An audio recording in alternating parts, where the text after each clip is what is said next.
கார்த்திகை தீபத்துக்கு நம்ம விளக்கேத்துன அதில் திரியெல்லாம் கொஞ்சம் இருக்கும் இல்லைங்களா? எப்படியும் எல்லாத்துலேயுமே கொஞ்சம் கொஞ்சமாக இருக்கும். அதை வச்சு நம்ம என்ன பண்ணால் சாம்பிராணி போட்டுடலாம். எப்படியும் வேஸ்ட்டாக தூக்கி போடாமல் எப்படி போடலாம் அப்படின்னு சொல்லிட்டு தான் பார்க்க போகிறோம்.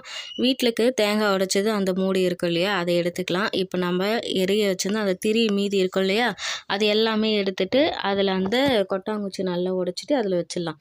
அதுக்கப்புறமா அதில் கொஞ்சமாக கற்பூரம் போட்டுடலாம். அப்போ தான் சீக்கிரமாக பற்றி வரும் அப்படின்றதுனால தான் நம்ம பற்ற வச்சிட்டோம்னா நல்லா வந்து ஃபுல்லாக எரிஞ்சிச்சு பாருங்கள். திரியும் வேஸ்ட் ஆகாது, ரொம்ப நல்லது. இதுக்கப்புறமா வந்து நெருப்பு நல்லா ரெடி ஆகிடுச்சு.